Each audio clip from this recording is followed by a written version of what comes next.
అందరికీ నమస్కారం.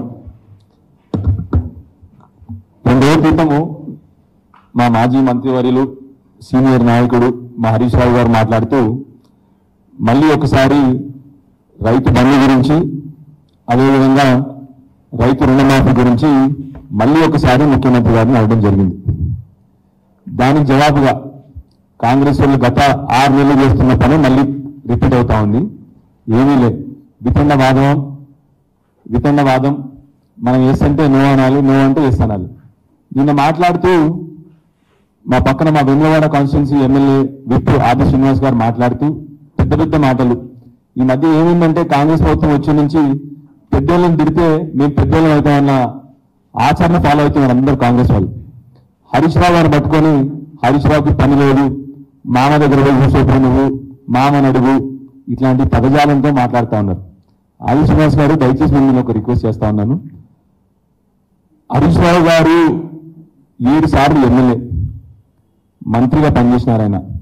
ఆయన 24 గంటలు హార్డ్ వర్కింగ్ నాయకుడు ఎవరైనా ఉన్నారు మన రాష్ట్రంలో అంటే హరీష్ రావు గారు అని అందరూ చెప్తారు. మీకు పక్కన సిద్దిపేట కాన్స్టిట్యున్సీ కూడా మీరు కూడా చాలా ఆయన దగ్గర నుంచి నేర్చుకోవాల్సిన విషయాలు ఉన్నాయి మీకు కూడా. ఆయన్ని పట్టుకొని ఇష్టం వచ్చిన మాటలు.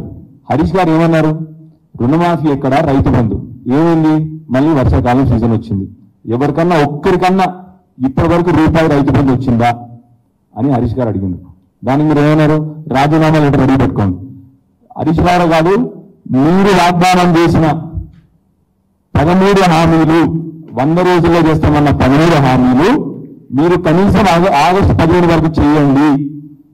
13 హామీలు 6 గ్యారంటీలు అది చేయండి. హరీష్ రావు గారు కాదు, మేమున్న 39 మంది ఎమ్మెల్యేలు కూడా రాజీనామా చేస్తాం. అంత ముక్కచ్చిగా చెప్తా ఉన్నాము. మాటలు మాట్లాడడం కాదు, పని చేసి చూపెట్టండి దయచేసి. హరీష్ రావు గారు ఏమన్నారు? మీరు కానీ ఆ రోజులో చెప్పిన హరీష్ గారు మీరు ప్రామిస్ చేసిన 6 గ్యారంటీలు 13 హామీలు నెరవేరిస్తే నేను రాజీనామా పత్రం పెట్టుకొని మీకు ఇచ్చేస్తానని చెప్పి హరీష్ గారు చెప్పినారు. మేమేమంటున్నాం ఇవాళ? హరీష్ గారు కాదు, మీరు ఈ ఆగస్టు 15వ తారీఖుకి ఈ 13 వాగ్దానాలు కూడా మీరు హామీలు అన్నీ నెరవేరిస్తే మేము అందరం కూడా హరీష్ రావు గారితోనే మీ దగ్గరికి వచ్చి రాజీనామా ఈ పనులు చేయండి తప్ప హరీష్ రావుకి పని లేదు, హరీష్ రావుకి పని లేదా? దయచేసి నేను ఒకటే విషయం చెప్తున్నాను మీకు. మీరు వచ్చిన కాన్స్టిట్యున్సీ గ్రామీణ కాన్స్టిట్యున్సీ, వెంగళవాడ మొత్తం రూరల్ ఏరియా. అక్కడ మొన్న మీరు కాక మీ ముందలే కళ్ళ ముందలే మొన్న అన్ని పంటలు ఎండిపోయినాయి వెంగళ కాన్స్టిట్యున్సీలో. మీరు అది చూడండి. కానీ హరీష్ రావు గారిని పట్టుకొని పని లేదు. మీకు విషయం తెలియాలి. మీకు మొన్న వచ్చిన ఓట్లు హరీష్ రావు గారికి 7సారి కూడా అంతకంటే ఎక్కువ మెజార్టీ వచ్చింది. మీకు వచ్చిన ఓట్లు 71,000. హరీష్ రావు గారి మెజారిటీ మొన్న కూడా 75,000 కంటే ఎక్కువ మెజారిటీ వచ్చింది. అలాంటి నాయకుడిని పట్టుకొని మీరు పని లేదు హరీష్ రావు గారికి, నువ్వు ఇంట్లో కూర్చో, ఇలాంటి దయచేసి మన మాటలు మాట్లాడకండి. మిమ్మల్ని కోరేది ఒకటే, మీరు పోండి. ముఖ్యమంత్రి గారికి రైతుల గురించి ఏమాత్రం అవగాహన లేదు. మీరు వచ్చిన కాన్స్టిట్యున్సీ ఏమో రైతుల కాన్స్టిట్యున్సీ. మీరు పోయి ముఖ్యమంత్రి గారి పక్కన కూర్చొని రైతుల కష్టాలు చెప్పండి. రైతులకు మీరు ప్రామిస్ చేసిన రుణమాఫీ, రైతులకు మీరు ప్రామిస్ చేసిన రైతు భరోసా, ఇవన్నీ కూడా రైతులకు చేయండి. రైతులకు రావాల్సిన మన వరదకాలంలో మీ కళ్ళ ముందులో మన వరదకాలంలో ఉండిపోయింది. మన ఎండాకాలంలో ఆ వరదకాలంలో నీళ్లు నింపేయండి. ఇది మీరు చేయాల్సిన పనులు. మీరు దయచేసి ఒక హరీష్ రావు లాంటి మా నాయకుడిని తిడితే పెద్ద నాయకులు అవుతామని అనుకోద్దు. మీరు ఎవరినో మీ పార్టీని ఆనందపరచడానికి పెద్ద పెద్ద నాయకులు తిరగడం కాదు.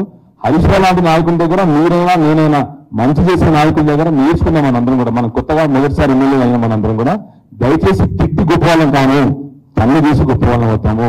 మిమ్మల్ని మళ్ళీ రిక్వెస్ట్ చేస్తా ఉన్నాను, మిమ్మల్ని ఛాలెంజ్ కూడా చేస్తా ఉన్నాను.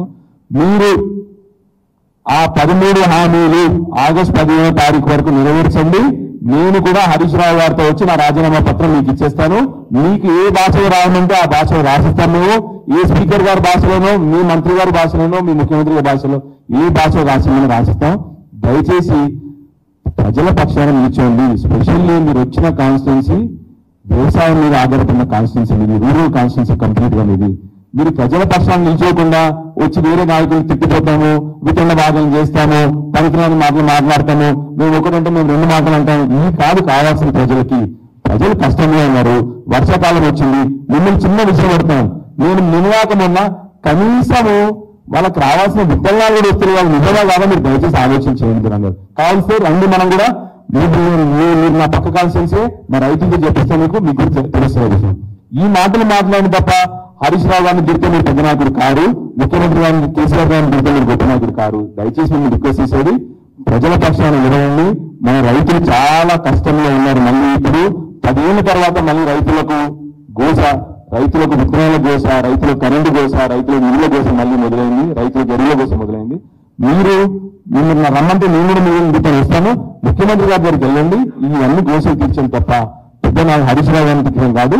దయచేసి మళ్ళీ ఒకసారి ప్రభుత్వాన్ని మిమ్మల్ని రిక్వెస్ట్ చేస్తాను, రైతుల పక్షాన్ని నిల్చోమని చెప్పి అందరినీ రిక్వెస్ట్ చేస్తా ఉన్నాను. అసలైన తొలి వెలుగు. ఫాలో వాట్సాప్ @తొలి వెలుగు official.